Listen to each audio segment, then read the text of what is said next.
This episode of Talking to Mod is sponsored by Sam's Barbershop in Northern Ireland. Not only can you get a haircut to look like an ace face, you can also dress like one too. Upstairs they have a wide range of men's and women's clothing to suit you for any occasion. So what you waiting for? Go check them out.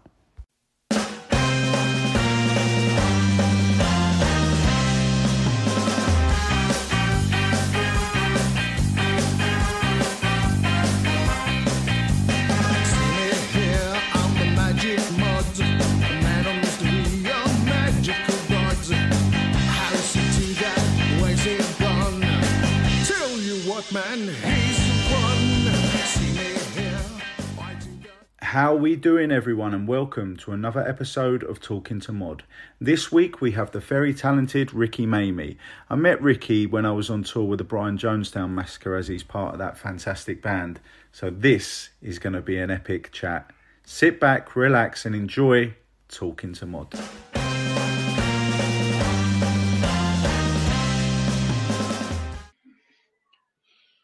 Oh, yes, Ricky. Hello. How are you, man? Yeah, I'm all right. How are you? Very well. Good to see you, my friend. Good to see you. Good to see you. Yeah, I'm just, getting my day started here in California. What's the time there? It's noon. Yeah. Oh, wow, man. Late start. That's mad. That's mad. How are you, though? You all well and good? Yeah, I'm all right. I'm just, being a lazy California flower child, just rolling a smoke here and having a cup of tea. Wait, it was a bit like being on tour again. Yeah, well, I mean, it's just everyday life, I'm listening to the Bedazzled soundtrack, Peter Cook and Dudley Moore, Brilliant, man, brilliant. Good music for the morning. See, do you know what, right? I often think about this. There's one thing I do miss. I mean, there's a lot of things I miss about that whole tour in general, but it's when we had a late night and people would be playing random music and I was discovering so many artists and who I've never heard of before. And it was just, it was like a lesson in music. It was just wonderful. Yeah. Well, all of us in our own way have an interest in focusing on things that aren't mainstream, or even hip for that matter, even though we kind of come off as this sort of hipster band, that's not really our focus. We're kind of into things that are sort of decidedly unhip for the most part, certainly in our own listening tastes, I mean, gosh, I'm listening to Jim Dale and Jake Thackeray and Dudley Moore. And I listen to all this old shit lately, the tastes. You want to listen to the things that don't seem like they should actually be that interesting, but then they prove to be very interesting because they're not sort of presented to you as cool or hip or stylish. They're just sort of presented to you as old and square and, music my grandparents would have liked or kind of that kind of thing, right? So, a lot of this music from the 60s that was dubbed as square, all of it sounds fucking great to me. All of it sounds better than anything you're going to hear from anyone now. So even the most uncoolest square thing, from the 60s is somehow way fucking cooler than whoever the so-called coolest people are of the day now, I remember Anton gave me one rule and he said, on the tour bus, he said, no Oasis. And I was like, I ain't fucking with you. I'm not going to be playing any of that. Yeah, it's pretty rare that you're going to hear us listening to anything contemporary or modern. And if we are, it's probably something that we're either working on with somebody or something that's so from left field. Like I got really into Chinese post-punk underground bands, because it just seemed so like, first of all, how could this even exist? Second of all, how good could it be?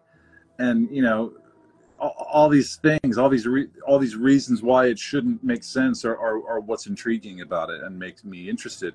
And then through doing the research, I found that it was all very exceptionally high quality stuff that you're really not going to find out about unless you do the research, do the work. You have to be enthusiastic, you have to be interested, and that requires, critical thought and and initiative and motivation. And, you know, people just aren't that way anymore. People, they're so, you know, overloaded by just what's coming off their phone that they don't even have a chance to think for themselves. You know, they're not even making a decision for themselves because media is making it all for them, right? So the idea of thinking for yourself and making your own conclusions and having your own ideas about what's cool, inventing cool for yourself, that's blown out of the water. That's not happening, you know. Whereas back in the day, that was the only way cool existed, was making it for yourself, because it wasn't being prepackaged for you, it wasn't being marketed to you. It was something you had to find for yourself and create for yourself, invent out of nothing for yourself, right? That's the fundamental difference between what made something cool back in the old days, the 50s or 60s or earlier even, versus now, where everything is just pre-commodified and subgenred to the max. Yeah. You know, and now, and people raise their hands for it. Like, yeah, I'll sign up for a Spotify account and it'll just tell me what to listen to based on these couple of things I told it about what I like. And suddenly I'm just being served a shit sandwich all day long, you know, because the media thinks that's decided that's what I want or whatever. You know, it's a whole other playing field. So people have to take power back by thinking for themselves, which means disengaging from social media, and certainly disengaging from anything that's going to create a fucking playlist for you based on your algorithmic behavior or whatever. You know, what the fuck is that about? You know, there's nothing rock and roll about being surveyed when you're listening to music. I mean, come on. You know, you're supposed to be listening to music that's too far out for the world. You have to close the doors and make sure the right people are in the room or something, you know. The same for everybody, right? 100%. Yeah, and that's what I think we need to take it back to, actually. You know, everything is not for everyone, nor should it be. You know, that's the homogenization. That's that whole that's the downside of the one world mentality, where it's like, oh, we're all the same. It's like, maybe that's not such a good idea, actually, because if we're all the fucking same, then what is there to talk about anymore? So let's all be different and celebrate diversity and the fact that we're all totally fucking unique in and unto of ourselves. You know, we don't need to be like everyone else or be pre-approved by some pre-existing group of people that all have a matching haircut or matching boots or whatever, matching lip liner or whatever the fuck it is, you know. You know, church of this, church of that, take your pick, right? 100%, Matt. I think a lot of people as well are a bit too, maybe I wouldn't say too shy, but they don't want to get out of their box. They're too maybe scared of being different because they want to lily-livered. Yeah, they're all mollycoddled all until middle age, and they, you know, people have no fucking balls, to put it bluntly. I mean, come on. And that's the thing. People feel like they don't have to have balls because they can just have balls vicariously through some rock and roll fantasy or some shit. You know, it's like, no, fuck that. Go get a real fucking pair for yourself, mate. 100%. You see, honestly, gonna hand you your own balls. You got to make them, dude. Or it's just a figure of speech, you know, dude, balls, whatever. You know, I'm just saying, like, you have to find your strength, whether you're a man or a woman or you got balls or not. It's not about that. It's about deciding. It's about taking the power for yourself, making your own freedom, starting with 100%. How you fucking think and how you act and how you behave and how you proceed and go forth in the world. Right? It's not saying you have to be an outlaw or a criminal, but you also don't have to take any fucking shit either. 100%, man. Strike the balance, right? I think, as you mentioned at the beginning, though, social media has sort of got a chokehold on so many people because their news these days is literally social media. They go on social media and they go, oh, well, it's on Twitter, so it must be real. And then next thing you know, they're talking about something that they haven't got a clue about. And when that's your idea of getting good news, that's like your idea of a good dinner is having, you know, chicken McNuggets, right? So it's like, it's the same thing. It's like the quick fix. Well, I'm not starving anymore. You know, well, I got some details. You know, I didn't get a good critique. I just got the short of it, and that's good enough for me. I'll run on that. I'll operate on the short of it. And that's the mentality we're up against these days. Again, back to the critical thought. No one's interested in why the answers to the test are correct. They just want the correct answers. They'll pay for them. Give me the answers. I'll cheat. I'll look over your shoulder and cheat and get the answers off of you, and I'll pass my test. And I won't even know why these answers are right. If someone asks me why it's right, I won't be able to tell them. But that's okay. I'll still get by on the fact that I knew what the answer was, right? And this is what we're up against. This is the modern day culture. People don't want to do the hard yards. They just want all the reward without any of the work. And that's a bad state of things as a culture, as a society. Think about it. When people don't want to earn what they have, they just want to go out and take it or have it handed to them. You know, they want to wake up on the sofa famous or whatever. You know, it doesn't bode well for the future. That's it though, isn't it? You just mentioned that they want to wake up famous. I mean, these days people think that they could put something out on the internet and then the next day it's just going to blow up, and then they think, oh, they put a gig on and won't have to promote it. People will turn up. It's not like that. And social media encourages this la la land way of thinking, and that's got to stop. People got to get out there and actually do the fucking work again. They got to go hang up flyers on telephone poles that they're not allowed to be hanging them up on, and all that shit like we used to fucking do in the 80s and 90s. Gee, are we going to get cops coming to the gig because we put posters on this fucking wall over some other poster or whatever? You know, we would deface billboards like Newport cigarette ads and shit and turn it into a flyer for our gig.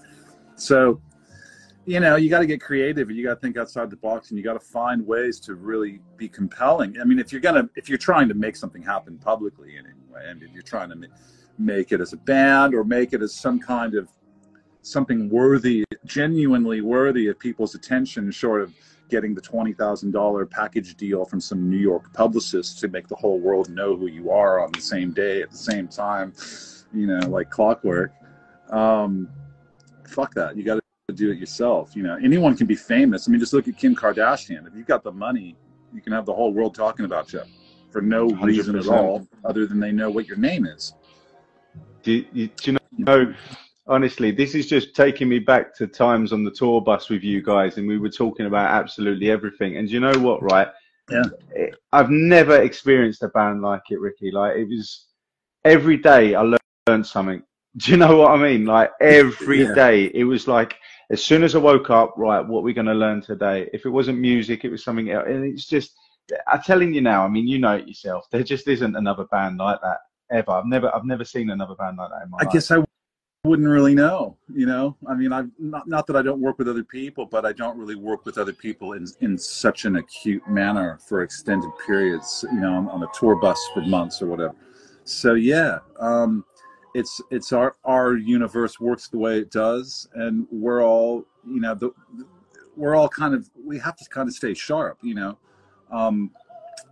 for a number of reasons, but it's also part of what keeps us going, you know, is being aware and being astute and discussing many different ways of understanding things and believing things and all that stuff. So yeah, there's a lot of philosophical conversation that takes place, and a lot of, again, decidedly non-rock and roll shit going on. You know, I mean, sure, we're drinking and smoking or whatever, but we're not really behaving poorly. We're just kind of, talking about humanity. It's all the great big humanity discussion, usually all night long somehow.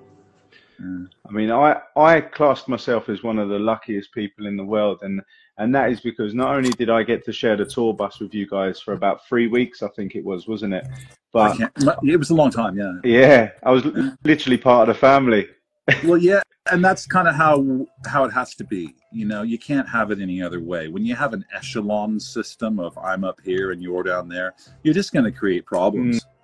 For yourself, for the other people, and then you're creating situations that have to be explained or understood, and that's bullshit. The best thing to do is to have everyone on a level, like we're all in the same sinking boat together. So don't be a fucking drag, and we'll all sink gently together, you know, and it won't be anyone's fault. We won't have to scapegoat anyone. You never want to be, you know, that guy. You don't want to be the scapegoat. So just again, staying sharp. Like I was saying, you really have to stay sharp, and that's part of it. Is just knowing how to maintain yourself in a situation like that, where you have to continue to get along with people who are actually your good mates. But just because they're your good mates doesn't mean you're just going to get along automatically all day, every day. You have to work at that. You have to make sure that you're contributing to the situation in a way that appeals to everyone's better nature, you know, and therefore sparks the same kind of reaction. So everyone is dealing with one another in that way. You know, we're being sensitive to one another, and the fact that, you know, we have you know, needs and problems and less than perfect subprime situations in our lives, often as a result of being on tour. So, you know, so we're pretty usually pretty respectful of one another, you know, on that level. You know, we're just like,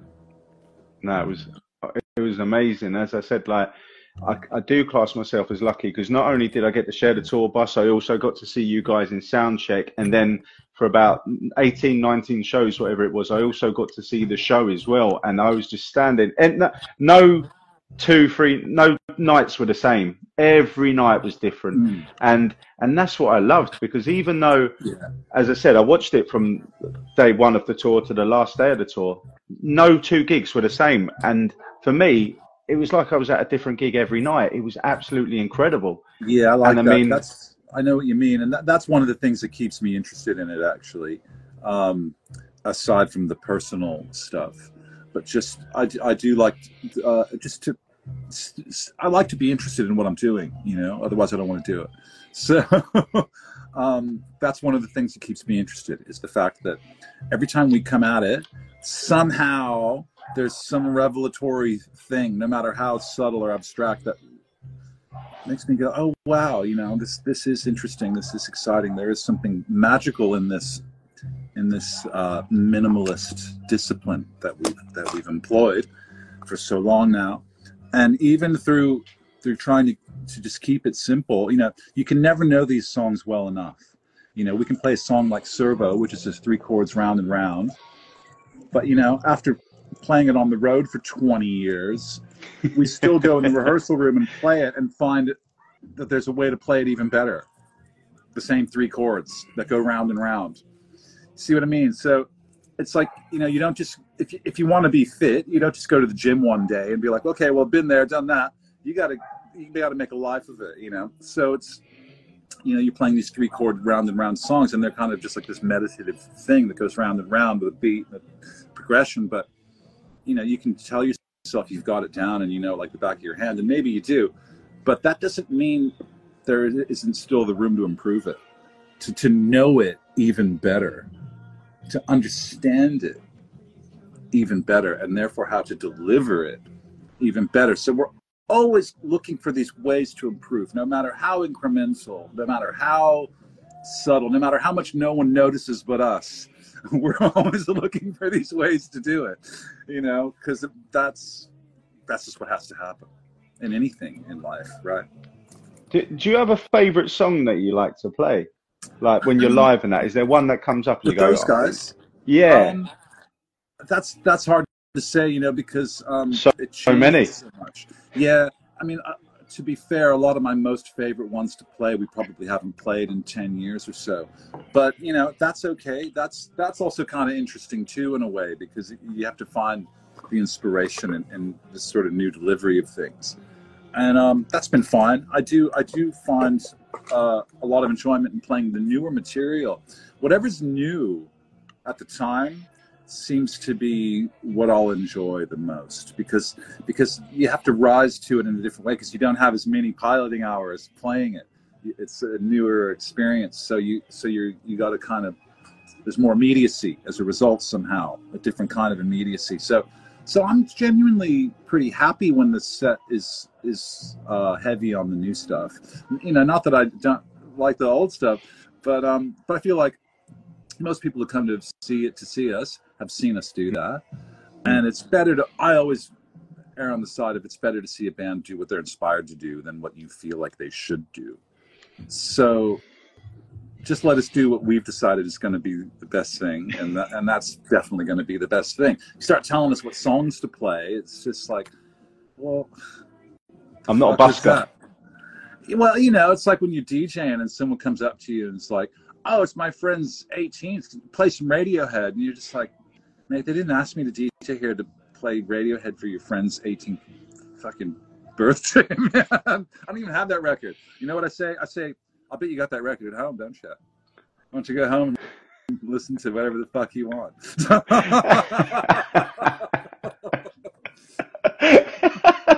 What are you doing out here? You're here to tell me what to play? Fuck that. I mean? It's like but again, there you go with people and their entitlement again. And that's back to this shit we're talking about, where it's all about me, me, me. I know so because my Facebook profile tells me so, or whatever, you know. So they go out and act that way, you know, like, oh, you're the DJ. That means you're my DJ. That means you're going to play this Radiohead record or whatever. Just picking a name out of a hat, but you know, fucking madness. I tell you one thing else that stood out for me on that tour, and that is the fans. I've never seen such a loyal fan base in my life. Like there was one lady, and I think she ended up coming to about 8 or 9 shows on the whole tour. Right, I ended up seeing her. There was so many. I was like, hang about, am I tripping? Were you at the first one? Were you like, what's going on here? And then there was one woman. We've got this army of clones. It's they're honestly they're drone clone AI people. No, sorry, they're just people who are really into it, man. And you know, you gotta, when we first started having that experience of like, oh, there's that person again. You know, it's hard to have that experience and not feel a little creeped out by it at first, because you just don't know. But over time, you start to realize, wow, these people, they're investing their time, they're investing their money, they're really passionate about this. You know, I can think that's a bit bonkers, but man, it's really a thing for them, and it's keeping them going. So fair play. And who am I to fucking be any other way than appreciative of all of that? So you learn to respect these people, actually. Doesn't mean you need to be their best mate. It just means, you know, you appreciate them. You're glad that they're voting with their time and their money in such a way, you know, and because they don't have to do that at all. No one does, especially the way things are now. I mean, you know, everyone's got such a short attention span these days, you know, and they want instant gratification and all that shit. So, yeah. You know, I'm glad for the fans like that. And I've seen it before. I remember coming to the UK in the 80s and, you know, talking to friends who they're like, oh, yeah, I just went and saw all 20 of the Wonder Stuff gigs on their tour. You know, oh, you went on the tour, right? Yeah, oh, yeah, we went on the whole tour. Like, that wasn't so unusual. You know, you'd meet, I remember I knew guys who would go do that with the Mission UK. They do that with the Mission. They do that with the Wonder Stuff. They do that with the Damned. They do that with Populate Itself. Like, they have these core fans who just, they would go to every fucking gig they could possibly physically turn up to. And, you know, in America, we had the whole Grateful Dead thing, which, you know, my uncle was in that band for a while. And that was an interesting phenomenon to observe too, from that perspective, from the VIP perspective, you know, and just seeing how a big part of why they kept on the road was because they understood that there was this whole entire culture that was born out of what they were doing.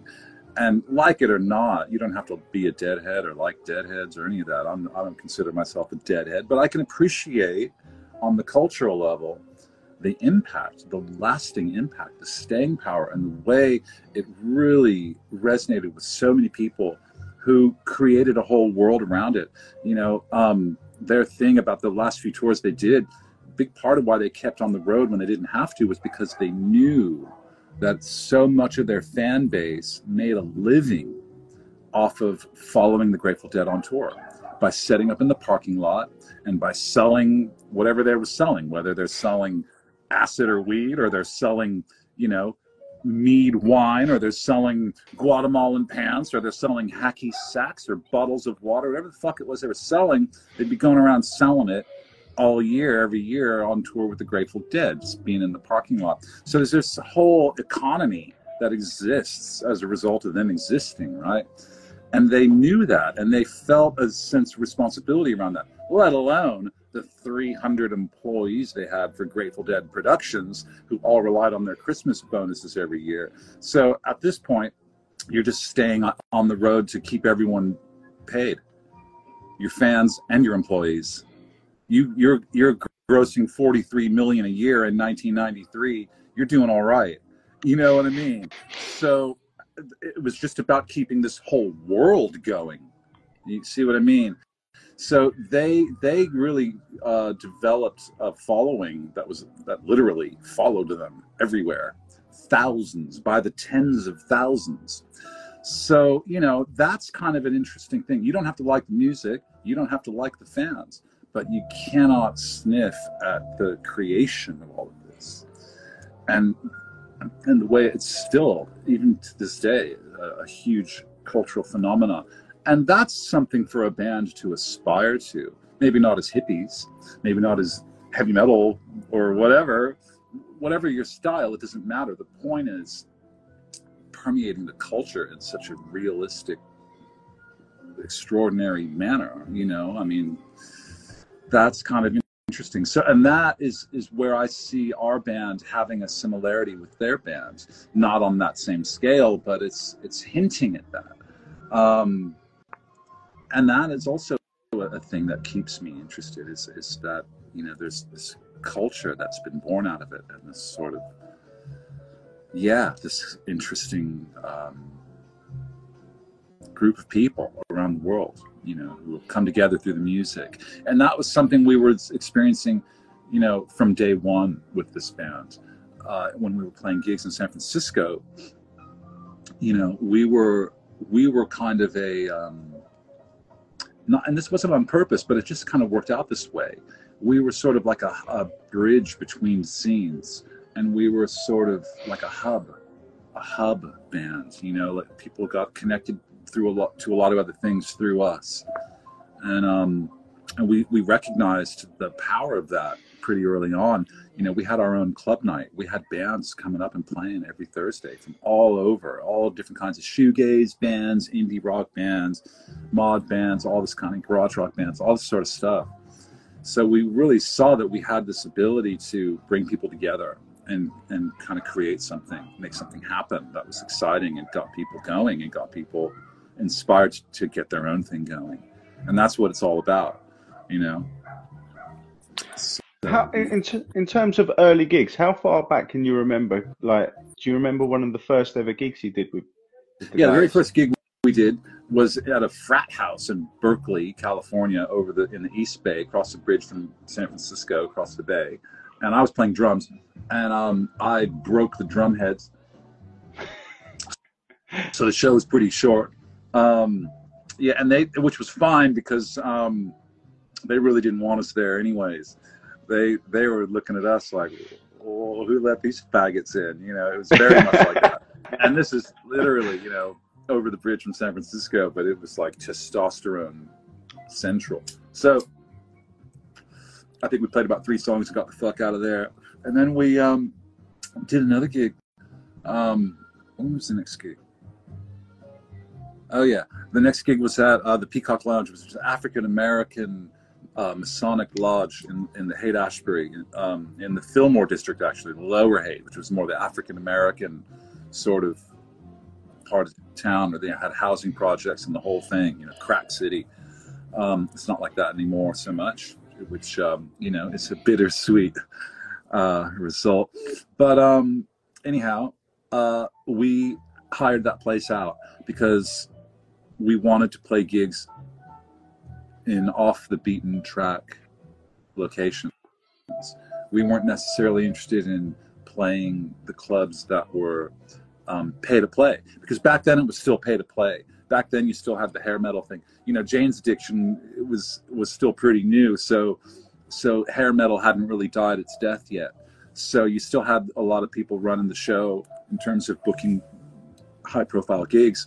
You know, they want to know that you're going to sell the tickets in advance to your mates and their mates, and if you can't show us you've sold 100 tickets by the day of the show, we're just not going to let you play the fucking show, even though we told all these people you're playing or whatever. So it was like that. So these people kind of have the leverage over you. So the only way to do that was to be in control of the event yourself. So the only way to do that is to hire a space, hire a sound system, get organized, and make it all happen. So that's what we did. And we did that on a pretty regular basis. In fact, we only started playing shows that weren't in art galleries or Masonic lodges when it was quite evident that we could fill a room.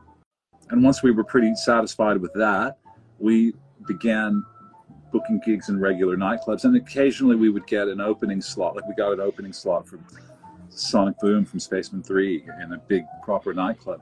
So, you know, people started taking note of us, and you know, eventually they had to just embrace it and accept it as a going thing. We were not welcomed by the scene initially because of this whole old school rock and roll record deal politics mentality shit going on. Back then, you'd go out to a gig or you'd go out to a club or whatever, and you'd meet people who were in bands, and they'd be like, oh yeah, we're signed to Island Records, or we're on Geffen Records, or they're on some big ass fucking label, and you've never fucking heard of them. And you never ever did hear of them because their records never even came out. These were people, all these people got speculative record deals, right? They should make a documentary about this, because there's so many bands from the 80s who got these great big record deals, and it was all over before it began. They never even got a record out. Or it was over the day the record came out. Like, okay, your record's out today. It's also deleted today. And now your contract is also null and void today. But we own you. So you can't go out and play gigs as this band anymore without us making the money or you having to pay us money. So they would just put an end to people's careers before the career even went public, before anyone even knew about it. So you'd meet a lot of these people in town, because in San Francisco back then, all the big labels, they had offices in San Francisco too. It wasn't just Hollywood and New York. It was everywhere. They had labels, offices in Chicago and San Francisco and Seattle. They were everywhere, you know. So it wasn't that unusual to be playing a gig and be, oh, here's so-and-so from Warner Brothers, you know. That wasn't too weird because they had an office downtown, you know. So it was a climate of record deals, right? And trying to be a rock star, right? So what you got is, you know, this climate of, you know, Guns N' Roses and Jane's Addiction and the Red Hot Chili Peppers. Okay, there is no internet. There is no MP3s. There is no CDRs. There's mixtapes, right? There's CDs that cost more than vinyl records, right? This is how it was back then. So the people who were signing these record deals, they were prepared to suck corporate cock and do whatever it took to, you know, to be the next Bono, because that's what the guy who signed them told them they had to aspire towards. You got to be the next Bono, otherwise you're a failure. You got to be the next Red Hot Chili Peppers, or you got to be the next Jane's Addiction, or you got to be the next Guns N' Roses. You got, oh, now we got grunge. Now you got to be the next Soundgarden or the next Nirvana or the next Pearl Jam. It was all very much like that, right? You had to be sort of pre-packaged for one of these scenes that was sort of in favor at the time, right? And in San Francisco, they had this real preoccupation with kind of thrash funk, you know, like Primus. All those bands really happened there, like the Red Hot Chili Peppers and Primus and Jane's Addiction, all that slap funk bass stuff with distorted guitars.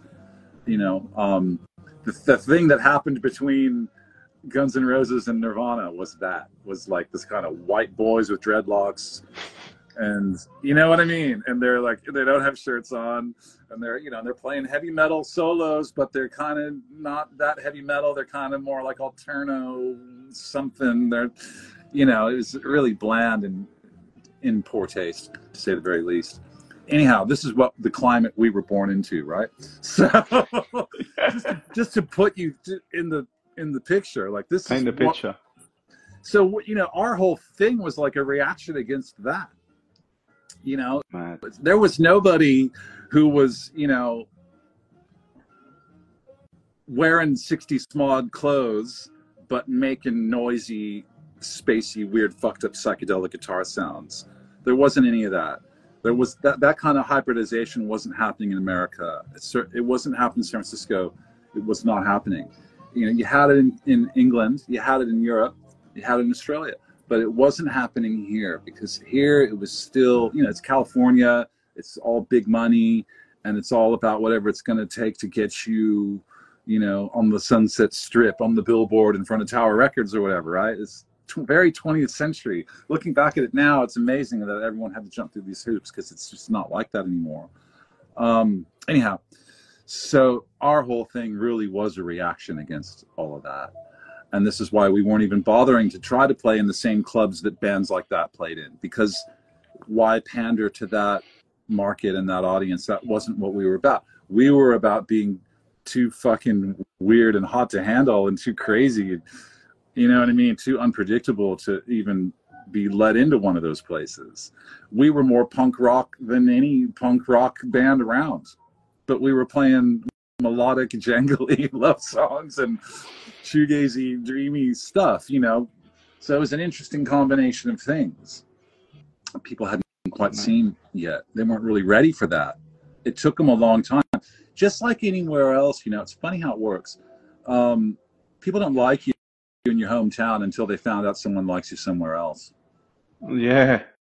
And that's true. How true is that? Yeah. It's totally true. Yeah. You know, I mean, that's true. It's certainly true of Australian bands. Australian bands are treated with no respect at all until they're read about in the British press. And it's the same kind of thing here, you know. So many people were naysayers with Brian Jonestown until suddenly you're reading about them in magazines because they're on TVT Records, and oh wow, you know, they're on this tour, and oh, there's this article about how their tour went fucking tits up, and it's like everyone around the country is talking about it. And suddenly the band had this gravity, you know, and it had this kind of presence that became evident. You know, you had to just get with this. You don't have to like it, but you have to contend with the fact that it's a real thing and it's not fucking going anywhere. It's other than that. Yeah, that's right. So suddenly, you know, and we started the band in sort of 1990 and started gigging kind of, you know, by late 91, early 92. And then, you know, it wasn't until like 97 or 98 that I started hearing people locally sort of giving the band any real props, you know. And it was only because they were getting props elsewhere. And that's always how it works, you know. And then it's like, oh yeah, those are our boys. They're from here. Those are our, you know, we own those guys. Yeah, you weren't saying that before, motherfucker. You were talking smack about those guys until you were reading about them in some magazine, and now they're your best mates, right? Oh, I see how it works. Such bullshit. Yeah. Anyhow, that's what we were dealing with. That's fucking true. But I have to show you this. I don't know if I've shown you, Ricky. Look, I ended up getting. Oh yeah. You've joined the cult. It had to be done, mate. It had to be done. Yeah. You're not the first one. You're not the first one to walk off of living on our bus and then ended up with that on your arm. Well, listen, when I was there's me thinking I set the trend and I was doing something different. No, you joined the cult. but it's personalized. Everyone joins in their own way. So. You know. Oh, mate, honestly, like I often relive it because, as I said to you at the beginning, it was fuck me, there can't be that many magicians who have even been in that sort of predicament to be with one of the best bands about, and I've been lucky to do it with a few bands. Do you know what I mean? But the thing that stood out, I just keep on knocking on that door until it comes open. I don't take no for an answer. If I believe in myself, and you know, I'm one of them people who I couldn't give a fuck if no one else don't believe in me. As long as I do, and my mum and dad and my girlfriend do, then that's all that matters, you know. Yeah. For all the no's you get, there's going to be one person say yes, and you know, there's always been a lot of people have said, oh, do you think you'll probably be a bit bigger if you change your image? And I was like, but why would I want to be the same as everyone else? There's a reason why I'm called the Magic Mod. There's a reason why I've stuck by this. Why do you need to be any different than you are? Yeah. Exactly, right? Like, I mean, listen, it'd be probably easy for me if I started doing balloon animals and start doing the kids tricks and stuff like that. But I don't want to do that. I want to do what I set out to do, and that's be rock and roll's favorite magician. And I think, fuck, I mean, you can't be more rock and roll than going on tour with the Brian Jonestown Massacre, can you? I mean, come on. I don't know, but when I first heard, I was, oh, what's going with support acts? Oh, we've got a magician. I thought, a magician? Oh, wow, that's so cool. Because again, because it's not rock and roll. It's not anything. It's something totally different. It's entertainment. It's like, okay, we've got entertainment before us, and it's not going to be a big loud thing. When it's just going to be one guy who's going to be putting on a magic show. Cool. Can't fuck with that. Who else is doing that, right? I thought, great, perfect. I had absolutely no problem with it. The moment I heard it, I just thought, oh, cool. And met you and thought, okay, this is going to be fun. And of course it was, and it was great. And we had a great time. And yeah, it was perfect. I was glad you were there. We were all glad you were there. And I appreciate that because, as I said, every single one of you, and I don't say this lightly, and I truly mean it from the bottom of my heart, I class every single one of you like family now, because every single one of you looked after me as if I was like blood to you, And I remember even yourself. Do you remember we played the Barrowlands, didn't we, one day, and then the next day we played like a real intimate little club. Oh, right. And I remember there was this one time, and me and you were just sitting out the smoking area, and we must have been out there for ages, just chatting to each other. Like, weren't even about the music. I think we were just chatting about like the scenery and all that. It was just class, man. And I must admit, when I got off the tour, it was hard, because it was like you've just had this amazing high of being on this bus, and it wasn't even about performing the shows. It was just feeling the connection and the love from everyone. It was something that I've never experienced. The routine, yeah, because it's a mission. It's a very similar thing. Not to compare it to being a soldier at combat, but they say that that's another thing for them too. When they come home from a tour, it's also called a tour. That they have a bit of a mental, emotional fallout, and it can lead to nervous breakdowns, and it can lead to this is how people end up on dope and end up alcoholics and end up cokeheads, because they're trying to shift from one reality to another, and it's no matter how easy you make it look, it's not easy. And so and not everyone around you understands, so you can't really explain yourself very well to anybody in any effective manner. This is one thing I really miss about my Uncle Vince, who was in the Grateful Dead, was, when I would come home from tours and have the same exact feeling you were talking about, I'd ring him up, because I knew he knew exactly how I fucking felt, and he could talk me back to earth. He could gently bring me back. You know what I mean? He could kind of finesse it. So my thing was always, you got to have those people. You got to know who those people are, your go-tos. When you're having that when you're in that transitionary limbo thing, you got to ring someone. You got to know who you can ring up, who knows exactly how you fucking feel right now. Won't even need you to fucking explain it. They'll already know who it is when the phone's ringing, kind of thing. You know what I mean? Because those people are very important in our line of work. People who can relate. And sometimes it needs to be someone who wasn't on the tour with you, who does their own tours, but goes through the same experience. So, yeah, and this is something we've discussed in the band amongst ourselves as well, as coping with the transition. I know some guys in touring bands, I won't name any names, like a religion. The moment they're off the road, they are off the bus and into rehab, even if they don't necessarily need to kick something. It's just their way of transitioning. They just like, okay, I can get off the bus now and go home and be a piece of shit, or I can get off the bus and go to rehab for 2 weeks or 3 weeks and actually get my shit together before I go home. And then I'll go home and I'll already have worked this shit out on my own time, in my own way. Right? Not make it anyone else's burden or problem. Rather than have to explain it or feel alone, I'll just go fucking be alone. In the healthiest, safest place, right? Where they're just going to be looking after me and making sure I'm all right. Right? So you just got to, you got to have your methods. You got to know that it's creeping around the corner when you're coming to the end of a tour, and you just got to be like, okay, what's my plan for this? Who am I going to hang with? You know, some people go on holiday straight away before they go home. They don't just go straight home. They go on holiday first. That's their way of transitioning. Some people go on holiday. Some people go to rehab. Some people don't have those options. They just fucking go home and fight with their girlfriend, or they get on the phone with someone. You know, luckily for me, I had an uncle who already had been doing it for years, so he could, he could tell me exactly how I fucking felt and why and when it would end and all this shit and how to stop it. You know. Well, for future reference, now I know I can call you now when I'm feeling like that.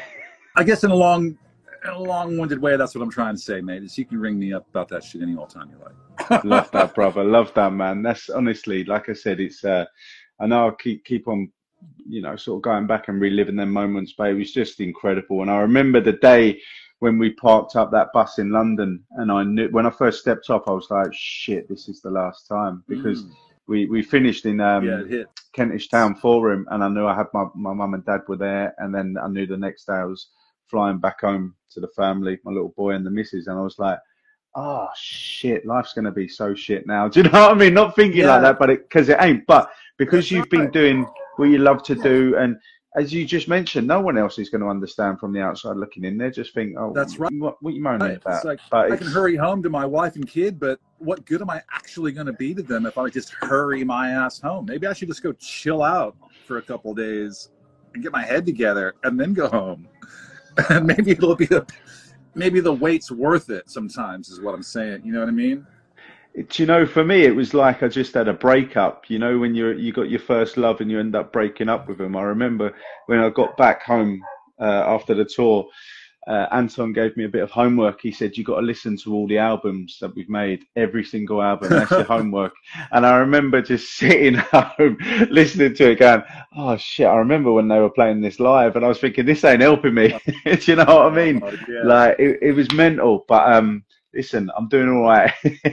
Well, I think it's okay to relive the moments as long as you're doing it in a constructive manner.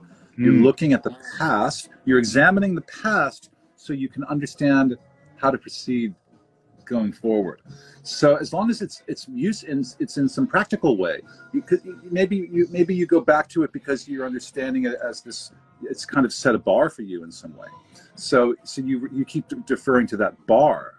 And that's okay, because you know that's how good it can be. That's how cool it should be. So that's the standard.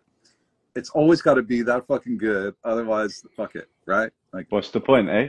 Don't settle for less. That's exactly that. So that's when it's okay to be re-examining your previous experiences, because you're trying to maintain a standard of quality in your proceedings and everything you do, right? So, yeah. Man, listen. I could speak to you for hours upon hours, man, honestly. But like most good things, I think we have to put this one to bed. But I mean, Ricky, honestly, like there was so much we could have talked about and so much I could have asked you. But you know what? I've really enjoyed catching up with you, man. Just be in touch any old time you like, okay? Top man, brother, and same goes to you. But I wish you. So, what's the rest of your day hold? What are you gonna do? Just chill out? Yeah, I'm gonna try and keep it pretty relaxed, I think. Waiting for some mail to arrive. You know, it's a very hot summer here, so it's good to stay indoors during the day. Might go for a bike ride when it cools off later at night. Go creeping around, you know. Yeah. I know. Have you got one cat or two cats? 4. 4. Yeah. Yeah. Brilliant, man. It's kitty city around here. Yeah. Yeah. The humans are outnumbered. Good. Brilliant, man. Well, listen, I hope I catch up with you soon one day, and maybe when you're next on tour or something, I'm sure we'll be back together, man. I look forward to it. Top man. All listen, the best in the family. And thank you very much for your time this evening here, but your afternoon where you are. Yeah, my pleasure, dude. Anytime. Peace and love, brother, and I'll see you soon. Right on, baby. Take care. See you later, man. Bye now. Bye-bye.